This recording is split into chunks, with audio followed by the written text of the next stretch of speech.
All right, well, good evening and welcome everybody. A little bit of an unscheduled tonight.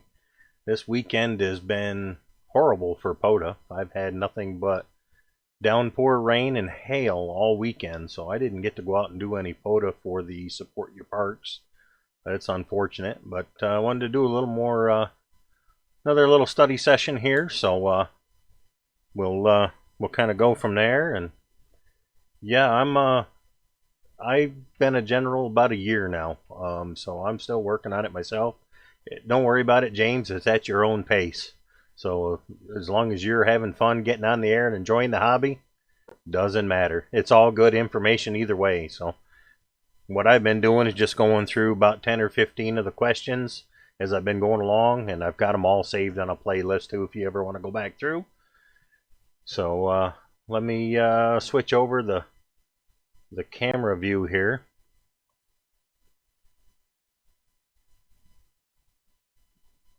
So here's this is where I've been getting just going through the questions here. There's some good study stuff too, online and ham radio prep and all of them. There's so many different places you can get good information.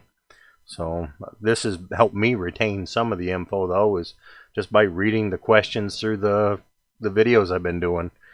I find it's helping me retain a little more. Kind of made it all the way through. We're into another chapter here. I forget what it was, the last one. Modulate your transmitters is the section we're on now. Looks like the fifth section. So all I've been doing is just kind of going question by question, going through the answers, and going from there. So appreciate you joining in, James. And hey, I'll kind of try to keep an eye on the chat. So if you want to throw what you think the answer might be out there, go for it. I appreciate the interaction. So our next question here: what is the deviation ratio of an FM phone signal having a maximum frequency swing of plus or minus 5 kilohertz when the maximum modulation frequency is 3 kilohertz? All right, so is it A, 60, B, 0.167, C, 0.6, or D, 1.67? So I'm not even going to take a guess at that one. All right, deviation ratio is the ratio of the maximum carrier swing to the highest audio modulating frequency when you speak into the microphone. To calculate the deviation ratio, divide the maximum carrier frequency swing by the maximum modulation frequency. So 5 kilohertz swing divided by 3 kilohertz modulation frequency yields a deviation of 1.67. So that's how you figure it. Yep, 5 divided by 3, exactly. I was thinking that, but I didn't want to say it aloud and then be completely wrong.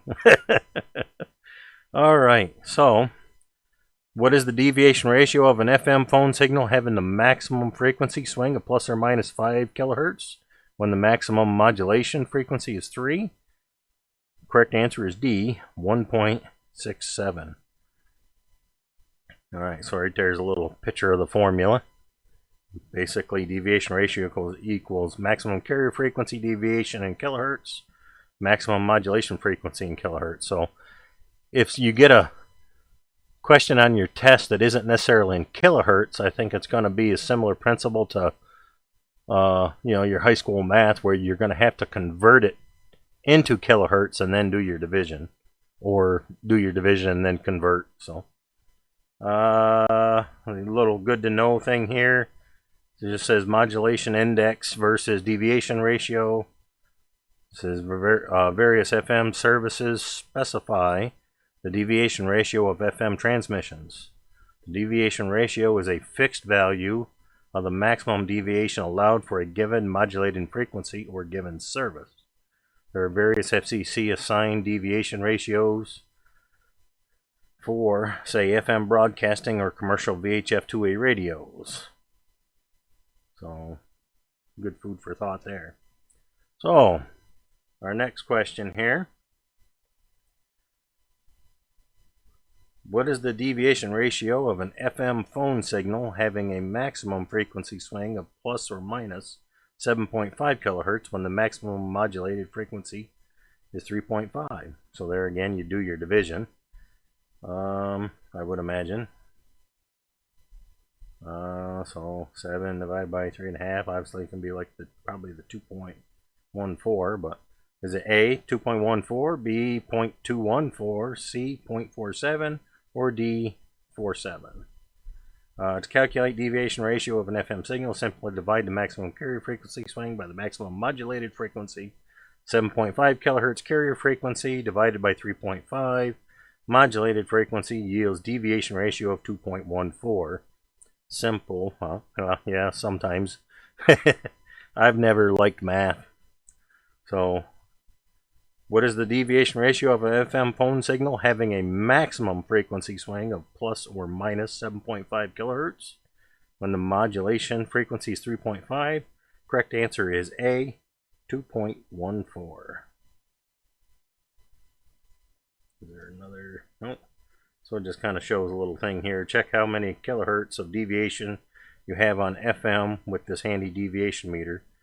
Well, I don't have a deviation meter myself, so but that would kind of show you what your difference would be, I guess. All right, let's see here. So our next question: what is frequency division multiplexing? Is it A, the transmitted signal jumps from band to band at a predetermined rate?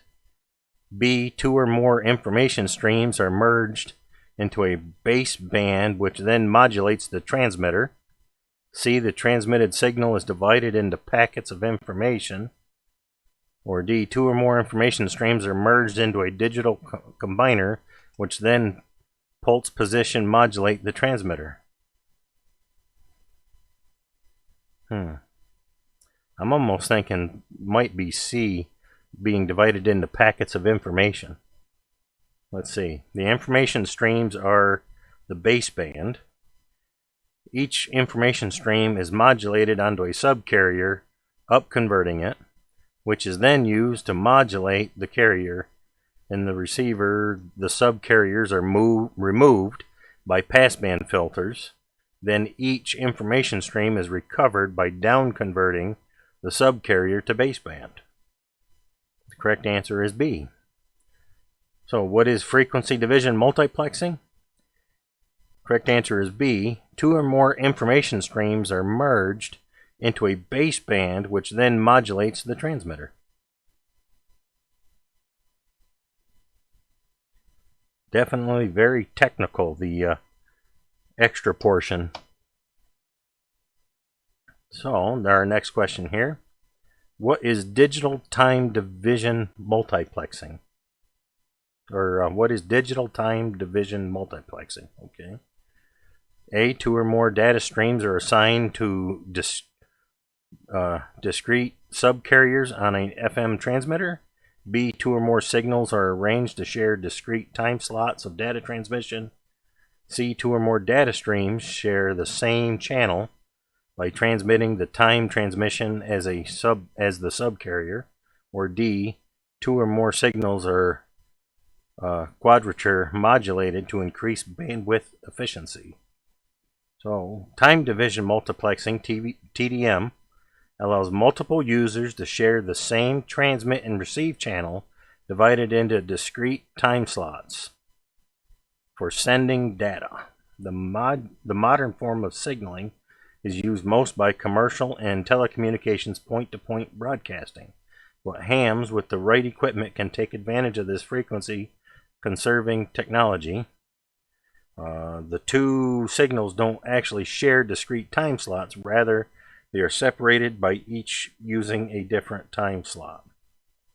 So the correct answer is B. So what is digital time division multiplexing? It is B. Two or more signals are arranged to share discrete time slots of data transmission.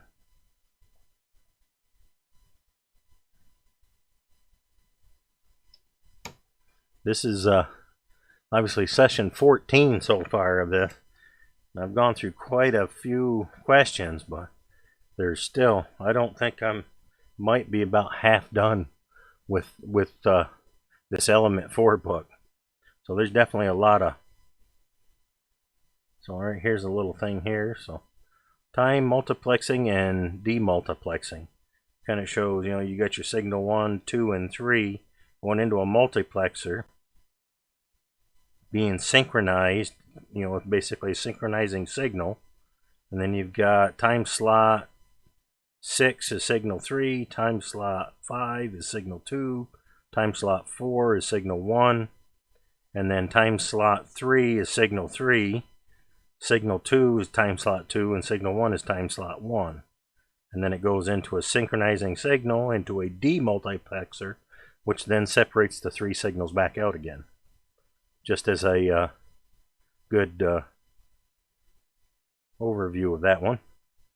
Definitely kind of confusing the way it can break down and be pulled back apart. Our next question here, which of the following is a type of analog to digital conversion? Is it A, successive approximation, B, harmonic regeneration, C, level shifting, or D, phase reversal? Changing an analog signal into a digital signal takes place in the analog to digital converter through successive approximation of the waveform. Thousands of tiny radio slices are held in a successive sample and hold circuit where they are converted into binary numbers. Some ADCs count with a staircase generator. Others convert analog voltage into digital values with multiple comparators, and others in DDS, direct digital synthesis. Use a phase accumulator to identify points on a specific waveform cycle. Successive approximation of the incoming waveform is the heart of converting analog signals to digital. So your correct answer is A. So which of the following is a type of analog to digital conversion? That is A, successive approximation.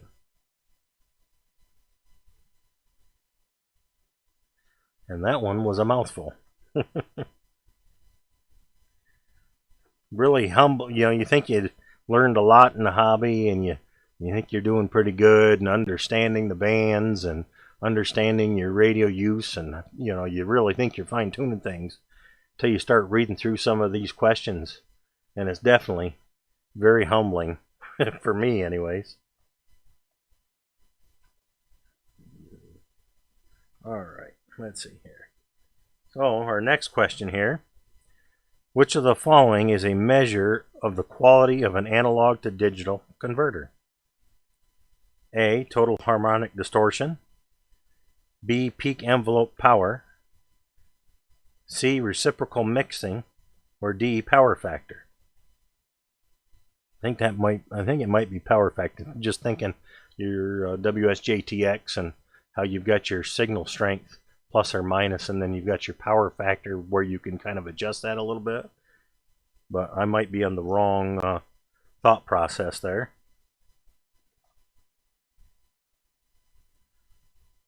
The front end of the analog to digital converter is an analog amplifier, usually an op-amp, that is subject to all the requirements and characteristics of any amplifier. Any distortion or noise in the amplifier will be digitized as well as the desired analog signal. Digitizing an analog signal is not a magic bullet guaranteeing a high-quality communication circuit. A high-quality AD converter must have an amplifier with a very low total harmonic distortion and very low noise ahead of the digital sampling selection. So your correct answer is A. So which of the following is a measure of quality of an analog to digital converter? And that is A, total harmonic distortion. Let's see here. So our next one here. What is the name of the process that shows that a square wave is made up of a sine wave plus all of its odd harmonics? A Fourier analysis, B, vector analysis, C, numerical analysis, or D, differential analysis? Any guesses? Fourier analysis was one of the greatest mathematical triumphs of the past millennium. It was so profound that it is the basis of all we do in digital signal processing. Joseph Fourier would be so proud, but alas, poor Joseph didn't have the very good computers to work with in the 17th century, so he had to use a quill pen to do his calculations, which is why he had to settle for really slow Fourier transforms, RSFT, instead of the fast Fourier transforms, FFT. But somehow he still got the job done. So our correct answer is A. So what is the name of the process that shows that a square wave is made up of sine wave plus all of its odd harmonics? That is A, Fourier analysis. Well, all right. Next one here. What type of wave does a Fourier analysis show to be made up of sine waves of a given fundamental frequency plus all of its harmonics? A, a sawtooth wave, B, a square wave, C, a sine wave, or D, a cosine wave? Well, you're looking at the last one. It was talking about the square wave made up of sine waves, so I'm thinking we could probably safely say B. It has all of the harmonics. It is a sawtooth wave. A triangle wave, which simply a symmetrical sawtooth wave, fills the bill here too. So the answer is A, a sawtooth wave. So they completely confused me on that one then. That kind of shows the pictograms here. Showing a sine wave with your fixed period and your plus V minus V, and then you got your square wave, and then it shows the sine, square, and sawtooth waveforms kind of.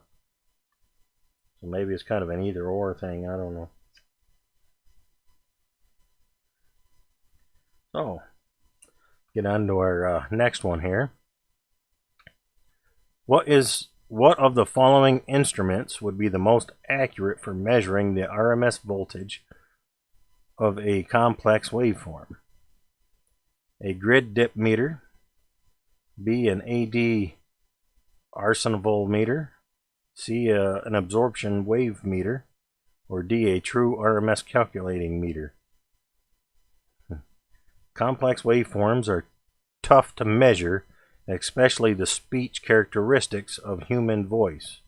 Hams may use a true RMS calculating meter for an excellent means to measure the RMS voltage of any complex waveform. So there we go. Correct answer is D. So what of the following instruments would be the most accurate for measuring the RMS voltage of a complex waveform? And that is D, a true RMS calculating meter. And I definitely have a lot to continue learning. We'll kind of finish out this page here and kind of move on from there. When we start, about 10. So, where are we at time-wise? Yeah, we're not too bad time-wise, so we'll finish out this page. Do much more than like 10 or 15 questions, and it tends to get a little, I even lose interest a little bit studying. So, what determines the PEP to average power ratio of a single sideband phone signal? A, the frequency of the modulating signal, B, speech characteristics, C, the degree of carrier suppression, or D, amplifier gain. It is not all that easy to determine the ratio of peak envelope power to average power in your worldwide single sideband set because of your speech characteristics. So kind of shows. So the correct answer is B on that, but it kind of shows here the characteristics of the modulating signal may vary from those of another operator when using the same equipment.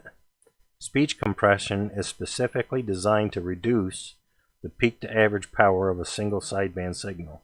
And it kind of shows that average modulation can be increased by turning on speech processing as seen on the right. It kind of shows a little picture of it. So, what determines the PEP to average power ratio of a single sideband phone signal? Correct answer is B, speech characteristics.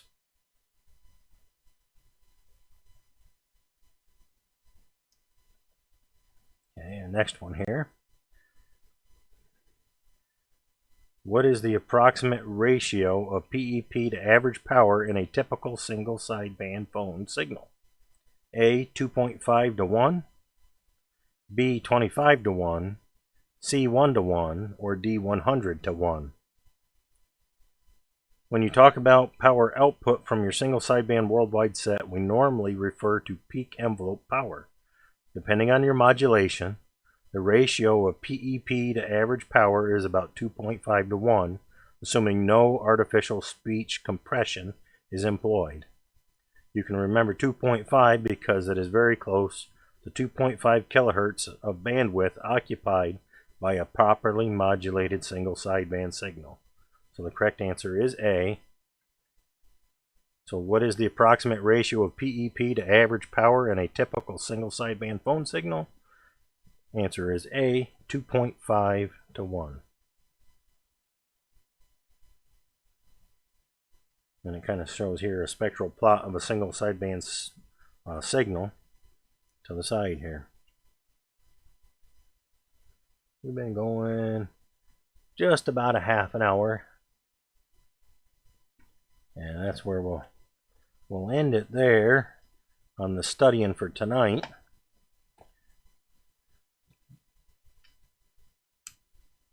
Hey DK50NV, welcome to the stream. Appreciate you stopping in. And thanks a lot, James, for joining in as well. There may have been some others that didn't necessarily get in the chat, but I appreciate everybody coming along. Definitely, as you can see, we've only gone through about half of the questions so far. And I think on this particular current element, 2020 to 2024, there was like 700 questions thereabouts, I want to say. So, oh, hey, Rosa. Welcome back. Good to see you. So, we just did about another 10 or so questions again tonight, and I'll keep doing that off and on. I would definitely want to try to keep some other content coming if I can, as I'm able to do it. I unfortunately, get this switched over here, didn't get to do any POTA this weekend for the Support Your Parks weekend, because in my area where I'm at has been nothing but downpour rain, and I even had hail today. Little probably BB size hail for a good hour or so. It kind of killed that for me, and I didn't really want to fire up the shack equipment here with that coming, because it was rumbling a little bit too. So I didn't think it would be real good today, so I didn't even get to do much hunting either. So I'm a little disappointed in that, but I want to at least get something in for a stream tonight. Getting very close to breaking 600 subscribers, so definitely appreciate everybody that's helped with that. And with that, I'll say, definitely get out there, enjoy your hobby, get on the air, and 7-3 to everybody.